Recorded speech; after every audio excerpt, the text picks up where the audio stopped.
السلام عليكم ورحمة الله وبركاته. الحمد لله رب العالمين والصلاة والسلام على سيدنا محمد وآله وصحبه أجمعين. اللهم علمنا ما ينفعنا وانفعنا بما علمتنا وزدنا علما وعملا يا رب العالمين. أما بعد. Good evening and welcome back on this snowy evening. How was the drive in? Slippery at all for anyone? Show of hands? A little bit? But you're not looking forward to going back now after this, huh? Yeah, may Allah reward you all for braving the weather advisory and coming out to His house to learn and to learn about Allah Himself. Tonight, inshallah, we're going to cover two names that are closely related, inshallah. The names are Al-Lateef and Ar-Rafiq. We'll start with the first one, Al-Lateef. The root letters are Lam, Ta, and Fa. Al-Lateef can be translated in multiple ways, and it has multiple meanings, because that's the way the Arabic language works, is a set of root letters can have multiple meanings depending on how you use the word. One meaning is to be subtle. So Allah subhanahu wa ta'ala is Al-Lateef, meaning He is subtle in the way that He does things and He deals with His servants. It's not always obvious or apparent what Allah is doing in our lives. Another meaning of lutf or latif is to be gentle. To be gentle in your dealings with someone. And another meaning of lutf or lam, ta, and fa is for something to be very thin as opposed to being thick. And when something is thin, this is kind of related to the first meaning.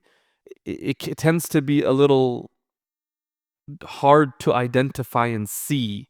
So it's a little subtle in that meaning. But something is latif, it is something thin, and it's not always the most obvious. And when we reflect on these meanings, we see them reflected in this name, Al-Latif. In order to explore this, one of the first things that I want to point out is Allah Ta'ala pairs this name Al-Latif with another name, Al-Khabir. أَلَا يَعْلَمُ مَنْ خَلَقَ وَهُوَ اللَّطِيفُ الْخَبِيرُ. One of the things about Al-Latif, someone who means good or is gentle with us, is that human beings, when they're gentle and they're trying to be good to us, sometimes they don't know what's best for us. Sometimes they don't know what's best for us.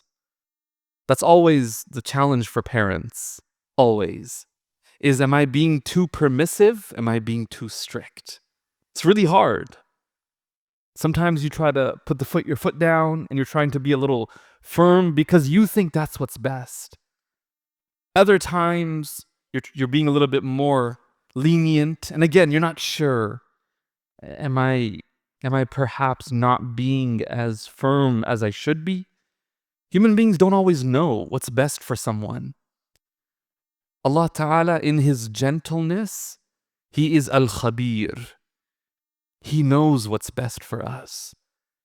And so when He deals with us with gentleness and in ways that are not so obvious, that are subtle, He does so with full awareness of what He is doing. He's not like a human being who sometimes is good but doesn't know if it's actually good for us. Someone who's nice to us but they don't really know what's the best way to treat us and what is actually healthy for us.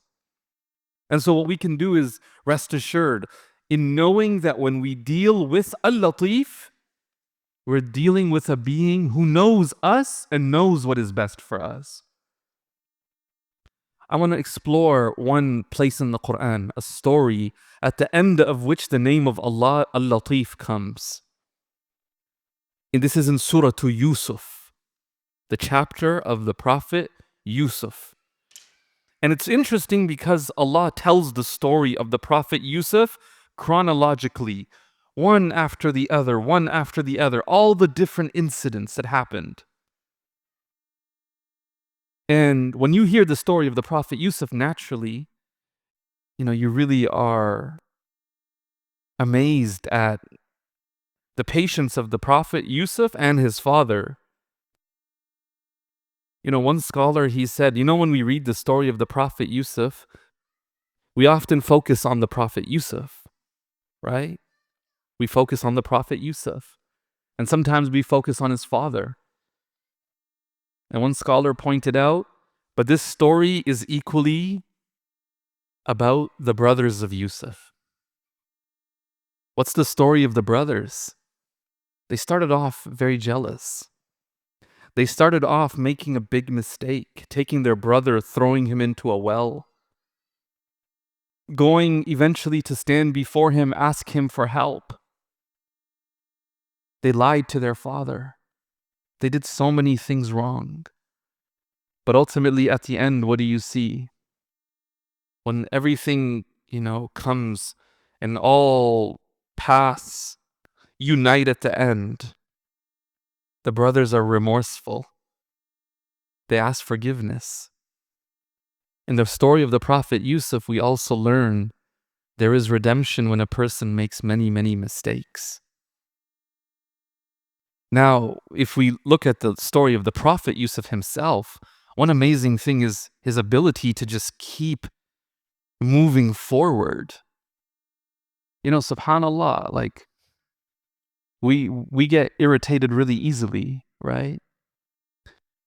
How many of you, show of hands, get irritated when you go to the fridge? I didn't even finish the question. How many of you get irritated? And hands were going up. They're like, Sheikh, yes, I get irritated. How many of you get irritated when you go to the fridge, you check the fridge, and the milk pitcher is there, either with no milk in it, or arguably worse, there is a pouch of milk, but it's empty? How many of y'all get really irritated? And you start looking around going, who left it? That's all it takes. Think about it. That's all it takes for us to for our mood to be ruined. Someone doesn't refill the milk pitcher. SubhanAllah. For those of you who are going through difficulties with close family members, the story of the Prophet Yusuf is for you. One of the most powerful lessons in the chapter is sometimes it is the people closest to you who will cause you the most pain. The Prophet Yusuf's story is for you. The Prophet Yusuf, no matter what happens, he's thrown into a well, and then he's sold into slavery, then he's accused of immorality, then he ends up in jail, and then the person who was supposed to help him get out forgets about him. It's just calamity after calamity, letdown after letdown. And at the end of the story, Allah Ta'ala mentions how the dream that he had at the beginning, it kind of plays out in front of him. He puts his parents up on the throne, and the brothers fall in prostration. He turns to his father and he says, "Oh, my father, this is the dream. This is the interpretation. The 11 stars, the sun and the moon, this is what this is." And then he says, "My Lord was good to me. وَقَدْ أَحْسَنَ بِي." He goes back, and the way he narrates the story, this is important. How you tell a story is extremely powerful in terms of its effect on you and your heart. And that's what's called narrative therapy. How do you tell the story? One way he could tell the story is he could identify with all of his trauma and all the difficulties he went through. He could sit there and say, yeah, I'm a survivor. I went through this. And I'm not trying to downplay, people's struggles. Please don't misunderstand. But I'm saying the perspective he holds is extremely powerful. He says, no, Allah was really good to me. He got me out of prison. You see, he's not even talking about, yeah, my brothers threw me in prison. He doesn't even mention that. He says, Allah was good to me. He got me out of prison. Allah was good to me. He reunited me with my family. No mention of, it was my very family that really caused me all this grief. Didn't say that. And he says, he reunited me with my family after Shaitan split us apart. Even there, he blames Shaitan and not his brothers. Like giving them room for grace. One of the things we do, and may Allah really give us the ability to be more forgiving. If someone comes and apologizes, sometimes we rub it in their face. Someone says, hey, I'm really sorry that I wronged you. And instead of, no problem, no, I understand, thank you for understanding my pain. Instead, we go, yeah, yeah, it really hurt. And the person's like, yo, I just came to try to apologize. Like, I'm not trying to make it. And because we just want to let it all out. The Prophet Yusuf, he says, no, Shaitan, he messed it up between us. We can try to repair this. And then he says, Inna Rabbi latifun lima yasha. Indeed, my Lord is subtle. He's latif. It's not obvious. He is latif in his dealings with whomsoever he wills. This is fascinating because he's looking back and saying, all along I kept wondering, why is this happening to me? Naturally, he's a human being. It would cross his mind. What's going on? How come I'm in a well? How come I'm over here? How come I'm here? Why is this happening? I told that person to remind the king to get me out of prison. He forgot. Why is this happening to me? And it can feel that way. At the end, he looks back in hindsight. Hindsight's 20/20. He looks back and he goes, all along, my Lord had his plan. My Lord had his plan, and my Lord's plan was very subtle, that I couldn't really tell why things were happening the way they were. Can I ask you a tough question? If you have someone in your life who's very jealous of you, how difficult is it to get them to heal their jealousy? It's not easy. And you know what's incredible? Sometimes it's when you slip and fall that they finally feel better and they get over their jealousy. See, Allah could have kept the Prophet Yusuf and his brothers together. And who knows if they would have lived that way forever with jealousy between them. How does this entire story end up? The brothers have so much respect for Yusuf. They have so much respect for him. They're like, man, you are amazing. You are incredible. Allah has really favored you. It took a lot for them to finally respect their brother. Subtly, this was Allah's way of bringing the family back together, but not with the same old dynamics, not with the same old jealousy, not with the same old hatred. Now all of the brothers respect Yusuf. Now all of the brothers appreciate Yusuf. And previously, they despised him so much, they even considered killing him. Think about how bad the jealousy was and what it went from to what it went to. And that's Allah's plan. You don't know the outcomes of the effort you put in. You don't know the side effects, right? The unintended consequences of some of your actions. Something seems to go wrong for you, but it leads to a positive outcome for someone else. Have you ever made a mistake in like a presentation or an interview and you thought, what? That's it. I screwed up. They're not going to hire me. I'm not going to pass this presentation. But instead, you ever have this happen? Instead, the interviewer or the teacher almost sympathized with you. Like it's like you earned their sympathy and they were a little bit more lenient when they were grading your mark or when they were deciding whether or not to hire you. Do you know what I'm talking about? There is this idea in public speaking is to own your mistakes, because it almost humanizes you and brings you. So like, people will show up for a talk, a presentation, and say, guys, I'm so sorry, I forgot my keys, or something like that. And the crowd's like, oh, poor guy, forgot his keys. And already now, they're just kind of connecting. It's like you show your human side. I share this because on the one hand, when you look at it, you think, what? Oh, I messed up. And if I messed up, it's got to be negative. And yet we know so often it's actually a positive, because it humanizes you and it breaks the whole performative element. And so we don't understand what is happening in our life and what are the consequences of them immediately, but not even immediately. What are the consequences beyond that, beyond that, beyond that? So we show up here tonight and you meet some people, and maybe immediately there's no outcome, but maybe that person meets someone who is siblings with someone else.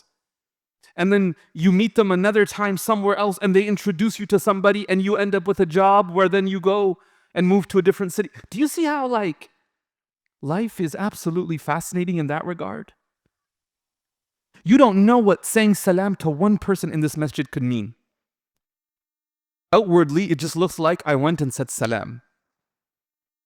Beyond that, the impact, the effect, how that connects to other people, the network that builds out of that, you don't know. Allah is Al-Lateef. When things happen in our lives, we don't know the reasons, the wisdoms. And when we look back, some people, Allah blesses them, that when they look back, they're able to put the dots together. Oh, if this had happened 4 years ago, I would have been in no position to take that. And have you ever had that? Where you just met the right person at the right time? Because if you met them 4 years earlier, nothing would have come of it. But you met them at the time when, the company was hiring and you were looking for a job or looking to switch your job. Subhanallah. And if you met 2 years ago, company would not have been hiring, you would have been happy starting your new job, and you wouldn't have gotten it. Like, we just don't know. That is what Al-Latif is to acknowledge as things are happening, to acknowledge that not all is as it may seem. Things may not always be as they seem. And sometimes it's just a matter of letting things play out to see how life turns out. And sometimes Allah shows us the outcomes. Allah subhanahu wa ta'ala in Surah Al-Luqman, the 31st chapter, He talks about the advice that that Luqman gives his son. And one of them he says, Ya bunayya, oh my dear son. And that's a really important point. When giving advice to our children, it's very important to connect with them at an emotional level first. Even if it's not just teaching them about religion. If you want to get them to do something, one of the most effective ways to do it is to connect with them. Connect before you direct. Connect before you direct. And so with young children, and I've seen this happen where a parent will be like, go brush your teeth, or go get ready for bed, go change your clothes. And the parent will go back to what they're doing, turn, kid's still there. Hey, I told you to go do this. What are you still doing here? How come you haven't changed your clothes? And the parent's getting upset. Alternatively, if the parent turns to the child and takes their hand, and connects with them, gets down on their level, say, hey, it's 9:30, it's time to go to sleep. Can you go change your clothes, please? And encourage. I still remember one parent. I was trying to explain why you need to say please to your children. Couldn't get it. Me? Say please to my child? Why? I'm the father. Why would I need to say please? I says, who's going to teach your child please? I said, you have to teach your child please. And so, connect with them. And then you direct them. Okay, can you go brush your teeth? And so often, they are more willing to do it than when just, hey, go brush your teeth. Connect before you direct. And this is especially important when it comes to religious teachings. This is especially important when it comes to religious teachings. And sometimes, subhanAllah, we neglect the emotional aspect.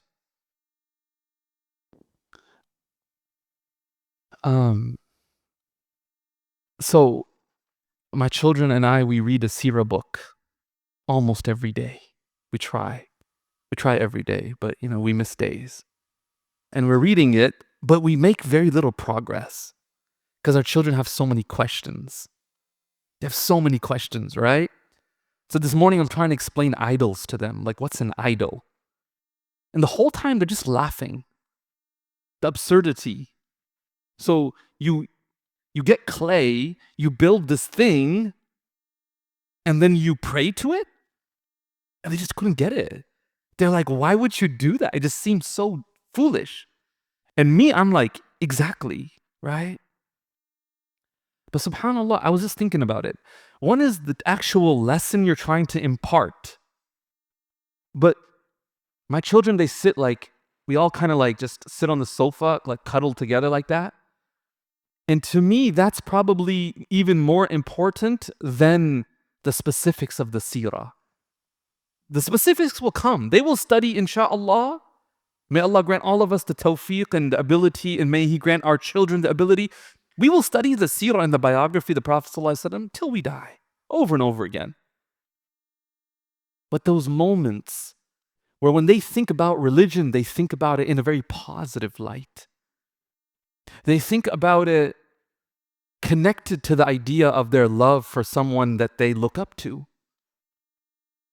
It's so meaningful, even beyond the lesson, but it's the emotional connection. And I really encourage, if you have younger children, to bring them close, sit with them, and go through whatever it is. And you know what? Sometimes they don't pay full attention. Sometimes they're not paying full attention. So my daughter will start looking over here. And I think we have a tendency to say, hey, listen, pay attention. And already now you start to like almost ruin the emotional connection. It's okay. What's really interesting about young kids though is they're listening. How many parents have noticed this? That your child will look somewhere else, but they got their ears fully on the convo. You ever tested it? All you got to do is say a word, right? I want to see if my daughter's listening, so I'll just say something like playground, all right? And I'll just see the face there. I'm like, yeah, I know, you're listening. Look at you. But they listen. He tells his son, oh my beloved son, ya bunayya. And look at the lesson he taught him and the way he put it. Here's a simple way, and we have to be a little creative in the way that we teach things. We have to be a little creative in the way that we teach things. So, one of the things I do with my children is we kind of act out different things in the seerah. So, when Abraha comes to destroy the Kaaba, we act that out, So someone's Abraha and someone's the elephant and someone's, Abdul Muttalib, and you kind of act it out, and it's fun. You're never gonna see a video of it, by the way. If you're like, Sheikh, we want to see a video, you're never gonna see a video, okay? Of me being an elephant, never. No, I'm not showing you that video. Um, Subhanallah. Look at how he gets creative. He could have told his son this: "Oh, my son, if you do the smallest thing, Allah knows about it." End. The end. That's not really gonna stick very easily. So what does he say? He says, "Oh, my beloved son." He says, if you have like a mustard seed, which is like 1 to 2 millimeters in diameter. How big is that? How big is that? Can you hold up your fingers? Show me. That small, tiny. And he says, if you take something that small and you stick it inside a boulder, فَتَكُنْ فِي صَخْرَةٍ, or forget a boulder, you stick it and you hide it in the heavens or the earth, anywhere, Allah will be able to discover it and find it and bring it forth. يَأْتِ بِهَا Allah. Because Allah is Latifun Khabir. Allah is the one who knows the most intricate and intimate of details, and He's fully aware. Now, when you visualize all that, it means a lot more. What do we understand from this? There's multiple meanings we could take. One is, any small mistake and sin you commit that you're trying to hide from your parents, from the people around you, from your society, Allah sees that. He knows about it. You can't hide it. So make tawbah. But it's also any little good that you do, a little dua you make in your heart. Nobody even hears it. You're just passing by someone who's on the side of the road and they're really struggling with something. And in your heart, you say, Ya Allah, make it easy for them. The people in the car didn't hear it. Your own ears didn't hear it. You made it in your heart. Allah knows about it. You know what else is beautiful about this analogy? Is a mustard seed is a seed. And seeds grow. And so when you stick a seed somewhere, you think you placed a seed. But you don't know what it grows into. Allah knows. And that's what sadaqah jariyah is. The continuous charity. Is you do a small good deed that outwardly is just this deed. But because it's like a seed, it grows. So you build a well in a country that really is struggling with water supply. You build a well. You give money, charity, to a well, for a well to be built. All you see is, here's money, it goes towards the, equipment or the cement or whatever. That's all you see. That's it. That's the seed. What are the fruits? The hundreds, if not thousands of people that will come along and drink water, and you'll get reward for every single one of them. And you don't even know about it. You don't even know about it. Allah is Al-Latif Al-Khabir. He knows about it.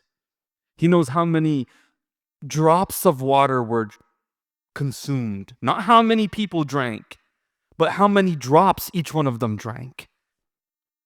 And how much that benefited them. And you get all that reward. Because Allah is Latifun Khabir. And so one of the things we learn about is, how many of you know this? Show of hands. How many of you know that in the hadith of the Prophet ﷺ, he taught us that there is an angel that whispers goodness into our hearts? How many of you knew this? Yes, it's a hadith. There is an angel lammatul malak. An angel that whispers and like encourages you to do good. You ever have that moment where one day you're just inspired to do good? You woke up and you know what? Today I'm going to clean the house. And your mom's like, what got into you? And you don't even know yourself. And you just got up and started cleaning. It's from Allah. It's from Allah. And angels whisper good. Some days, we have that inspiration. When you have that inspiration and you have a thought to do good, don't hold back. Even if it's small. It's like it won't make a big difference. No, do it. Because you don't know. You don't know. Allah is Al-Lateef. He knows. You don't know whether or not the little good that you do, that could be the answer to someone's dua. Maybe you had some thought. You know what? I have a lot of extra clothes at home. Maybe I should give some of them away. Oh, did that hit too close? Was that that was very personal? Some were like, how do you know? Right? Yeah. Some of us, we have that thought. I have so much, I have this many pairs of shoes, and I haven't worn some of them in so long. And I have this many pairs of clothes. And some of them I don't even fit in anymore. Maybe I should give it in charity. Don't wait. Go give it. Why? Who knows who might be in need of those clothes? Don't hold back on an act of goodness because you don't know that that act of goodness could potentially be the answer to someone's dua. Don't hold back from good, no matter how small it is. Al-Latif will see it. Allah subhanahu wa ta'ala in Surah Al-Mulk, He asks a question. Allah says, أَلَا يَعْلَمُ مَنْ خَلَقَ. Does the one who created not know? And this verse can be translated in two different ways, depending on how you grammatically analyze the sentence.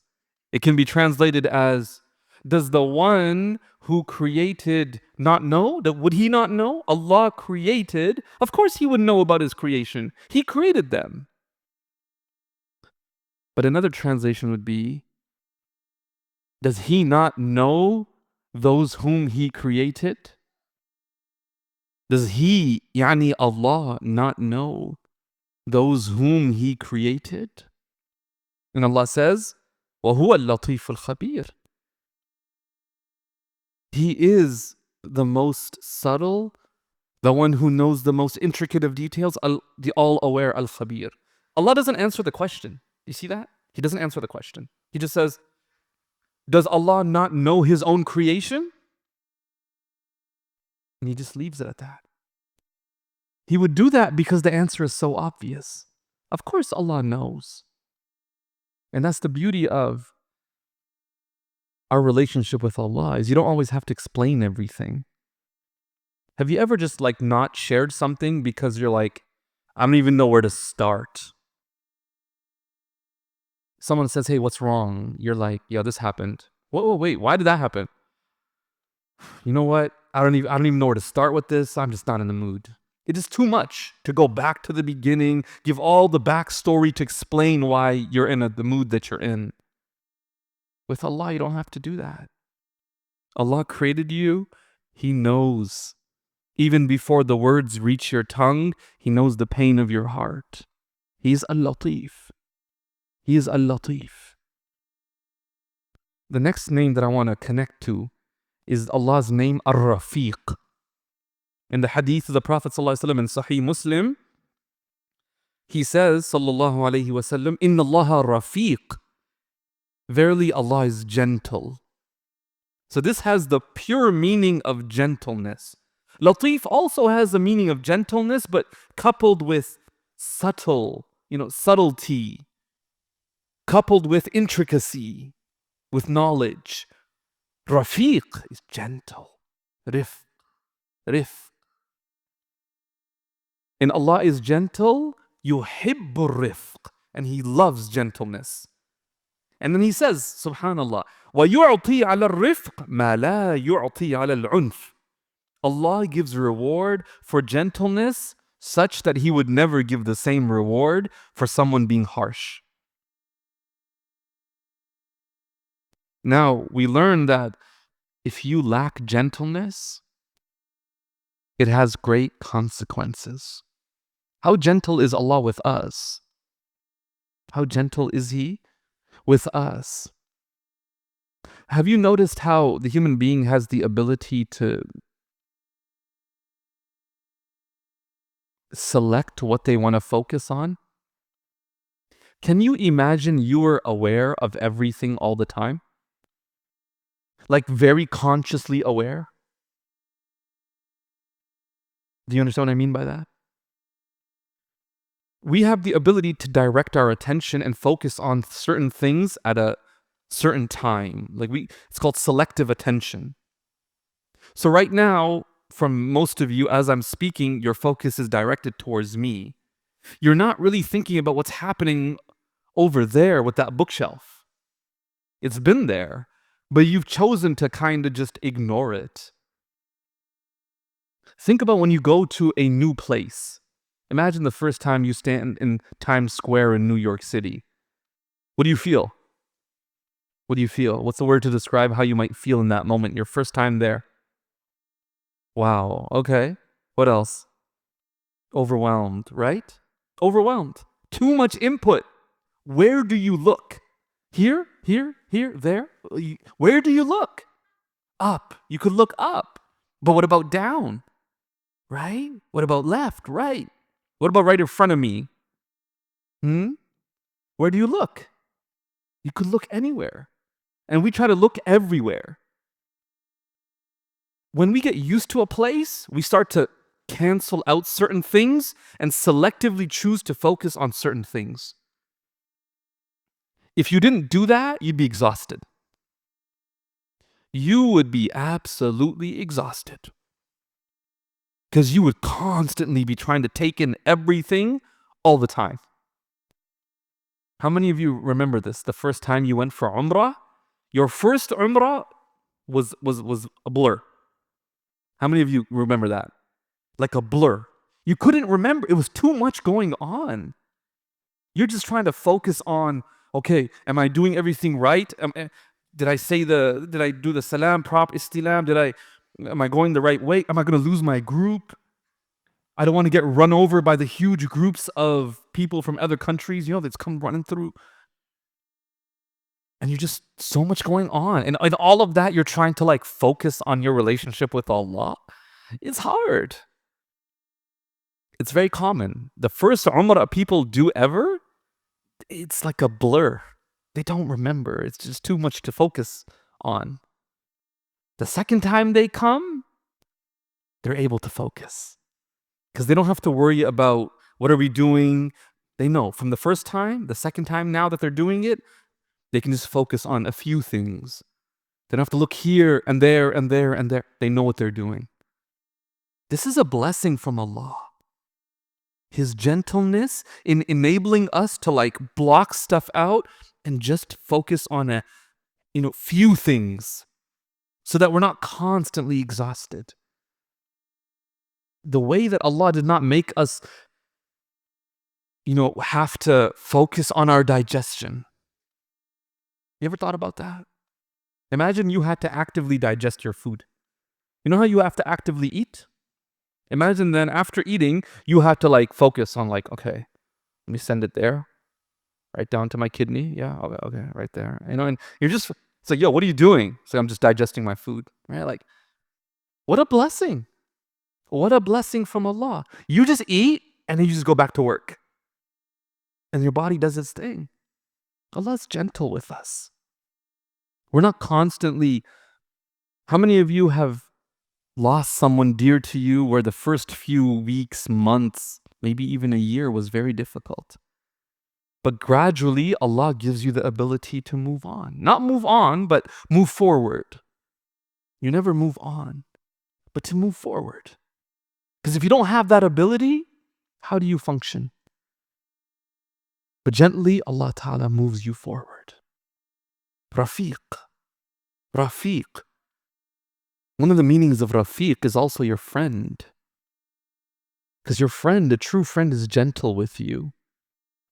Right? The true friend is not the one who's constantly getting upset with you. And gentleness gives birth and rise to beauty. The Prophet ﷺ, in a hadith, he said, إِنَّ الرِّفْقَ لَا يَكُونُ فِي شَيْءٍ إِلَّا زَانَهُ. Never is gentleness in something except that it beautifies it. When we know this, gentle people are beloved. The ones who are so kind, understanding, gentle. He says, وَلَا يُنْزَعُ مِنْ شَيْءٍ إِلَّا شَانَهُ. And never is gentleness taken away from something or someone, except that it blemishes it. That's why true religiosity leads to greater gentleness. True religiosity. If religiosity is making us more harsh and stern, we're doing something wrong. No, really, we're doing something wrong. I want to tell you a story. Because a common question people ask is, we live in a time where it's really hard to figure out what the truth is. Who are people that are on the truth? Everyone says that we're on the truth. نحن على الحق. We're on the truth. We're on the truth. How do you know? There was a teacher, and his student came to him and said, "Oh, Ustadh, oh my teacher, I'm confused. I don't know who's right, who's wrong. All of these people are religious. They all claim to be on the straight path and on the truth. I don't know." And the teacher said, "Okay, come." He took the student into the masjid. And there was a group of people sitting in the corner, and he took him to that group. And he stood on the edge of the gathering. And he just kind of looked at the teacher, watched him. The teacher was teaching, looked up, said, "Hey, what do you want? What are you doing?" And the teacher standing there on the edge of the gathering with his student, he says, "Sorry to interrupt, but you know what? I have a disagreement with you." And the teacher looked at him and said, "What? You disagree with me? Who do you think you are? I have 1,000 disagreements with you. Either sit down or leave." My teacher's like, "Hey, come. Let's go. Let's not agitate this teacher further." He took him to a different gathering. And he stood at the edge. And he stood there watching. And the teacher's teaching. He looks up. He says, "Oh, is there no place for you to sit? Oh, make space for him." The difference already. The teacher standing at the edge says, No. I don't want to sit down. I have a disagreement with you." The teacher said, "Oh, I'm so sorry. Forgive me. Anything I've done wrong, please forgive me. Come over here. Perhaps you've realized a flaw of mine that you want to point out. Come, share that flaw with me." And the two of them sat down. And afterwards, the teacher turned to his student and he said, "Who do you think's on the truth?" That is not the only criteria for the truth, no doubt. But true religiosity will manifest in a person's character. And so if someone is, going to the masjid more and learning more, but every time they come home, they're a greater tyrant at home, they're doing something wrong. If they become more hurtful, that might be religiosity fueled by the nafs, where now religiosity is used as a means to assert one's superiority. Hey, you who doesn't pray. Oh. Hey, you who doesn't dress modestly. Hey, you who doesn't do that. Whoa. That's not prophetic. That's not the prophetic way. That blemishes a person. There's beauty in hiding people's mistakes. There's beauty in being gentle with people, putting your arm around them. A lot of us, We are here today because somebody put their arm around our shoulder and said what? Said, hey, you belong here. Hey, you have a lot of potential. Someone welcomed us into the mosque. Someone really believed in us. That's why we're here. When we made a mistake, they were there to help us up. And we need more people like that. The Prophet ﷺ, he says something really powerful. He says, "Man yuhram al-rifq, yuhram al-khayr." The one who's deprived of gentleness is deprived of all goodness. And then in another hadith, the Prophet ﷺ says something, and I really want us to think about this, especially us who are, here as families. In a hadith narrated by Imam Al-Tabarani, the Prophet ﷺ, he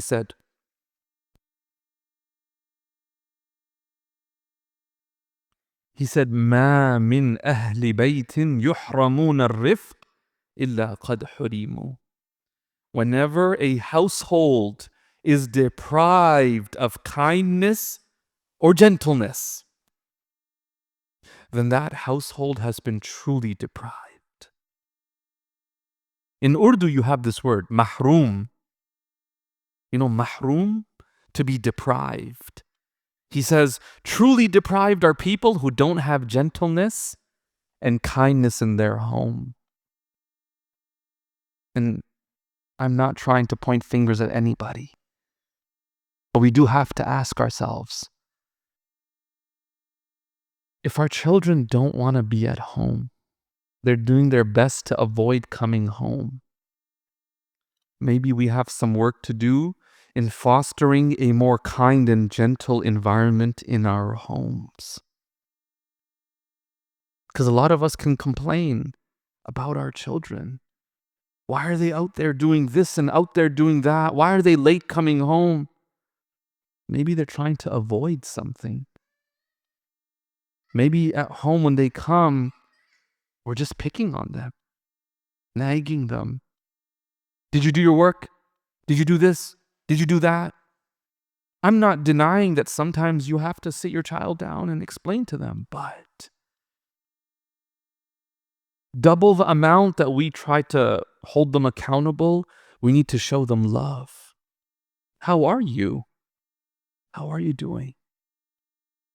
And if our child struggles, then we don't say, hey, what do you mean? What do you mean you got it tough? Let me tell you about when I was young. No. Just hear them out. Understand that their challenge is a very real challenge to them. And be that source of guidance for them. We need houses where our children want to be at home. They want to be around us. They want to be close to us. And that will not be because of your brilliance and your wisdom. That will not be the reason. It's very common to see this. I mean, this has even been done with monkeys. Where a monkey would prefer I don't want to explain the whole experiment, but they really wondered what fosters attachment between a caregiver and the child. We often think about, if I provide for them, I buy them this, I put a roof over their head, I feed them, I bring food home. We think that's what's going to get them to love us. Now, I'm not denying that that's very important. May Allah reward you as a parent for doing that. But the research shows children will naturally desire to be closer to those who show them gentleness and emotional support. I'm serious. And you could apply this to spouses. I remember one person telling me, they said, whenever my husband wants to apologize, he always buys me like chocolate or roses or stuff like that. And they said, subhanAllah, they said, But you know what? Sometimes I don't really care about that. If they would just come home and give me a hug, that would mean more than anything to me. And it's almost like we think that we can substitute something else so we don't have to provide emotionally. It's not the case. And so children will naturally gravitate towards those who show them love and gentleness and kindness. And once you can convince them through your warmth and gentleness that you love them, then you drop 2 lines of advice and you watch how they soak it up. That's just the way it is. The Prophet ﷺ says, if a house doesn't have gentleness and kindness, that house will be deprived. Mahroom. And we don't want houses that are mahroom. The family unit it's a pillar of our community. And that starts with us demonstrating that gentleness in our interactions. And subhanAllah, it'll do you as a parent wonders. You know, may Allah help us understand. Because when you're younger, let's say in your 30s and maybe 40s even, you can get away with not being so close to your kids because you're just busy focused on work. Do you know where I see parents really long for a relationship with their kids? In old age, when they're retired and they're sitting at home and they wish their kids would come visit. And sometimes the kids do come visit too, but there's no real emotional connection. They don't sit and talk. And that parent wants to talk, but the foundation was never laid for the child and parent to just connect. It's so strange for the two of them to talk about their feelings. So what do you end up talking about? Politics. Do you see what's happening in that country? You see the leader, what he's doing, the army, what they're doing? Do you see what's happening across the border? Or sports? Or something, disconnected, nothing personal. And then we just don't feel like we really connected. And subhanAllah, it doesn't take much. One of the most powerful things is, how are you doing? And just letting them talk. How are you? And they start sharing, and you just listen, yeah. And that's so powerful. So I know there's a lot of parents who wonder why their spouse is able to connect so much, and they can't seem to connect.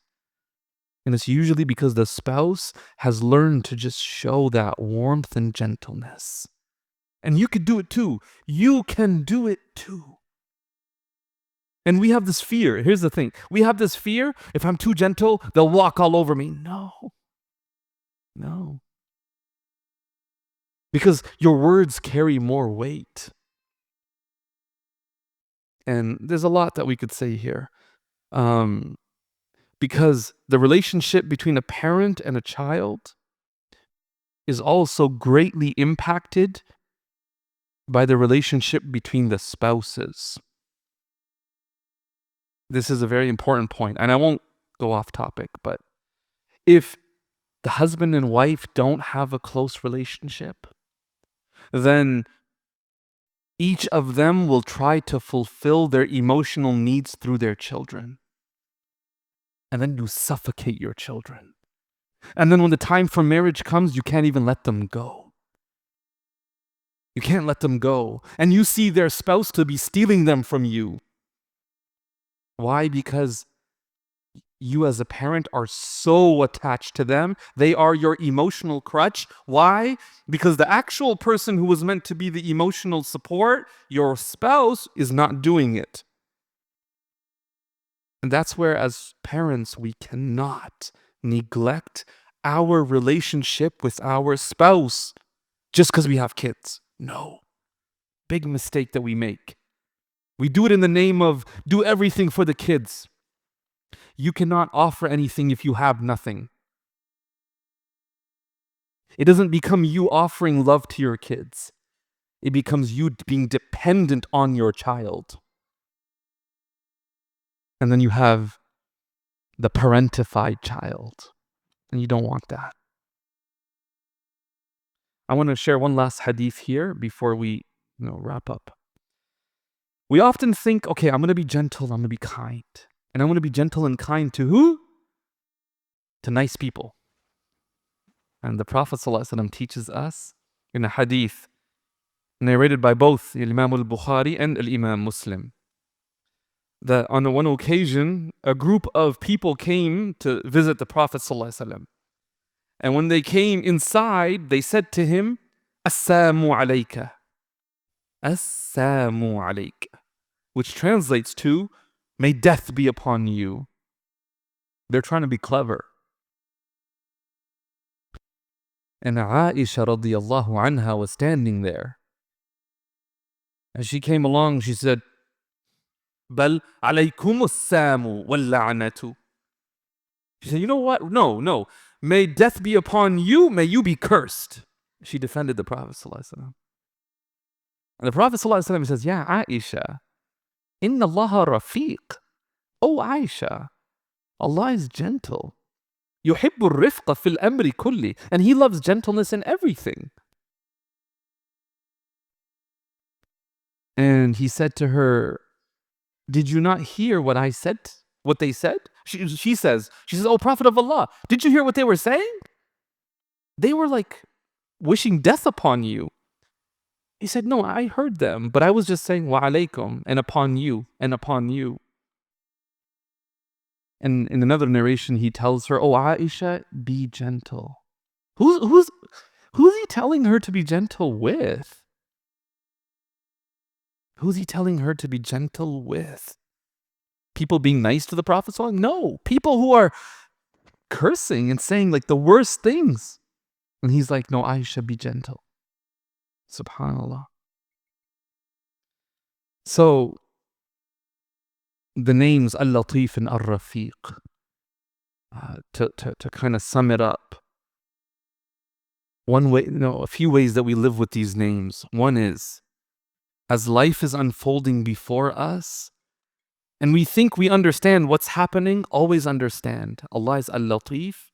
Very often what's happening, there's deeper layers and meanings that we're not even aware of. Allah is subtle in the way that He does things. 2, we need to learn to demonstrate gentleness and kindness in all of our interactions. Outside of the house, but especially inside of the house. May Allah Ta'ala grant us tawfiq to be people of understanding of Allah's lutf, but also may He grant us the ability to be people of rifq and gentleness and kindness in our lives. Ameen ya Rabbil Alameen. وصلى الله وسلم وبارك على سيدنا محمد وآله وصحبه أجمعين والحمد لله رب العالمين. It's time for Kahoot, guys. Bismillah.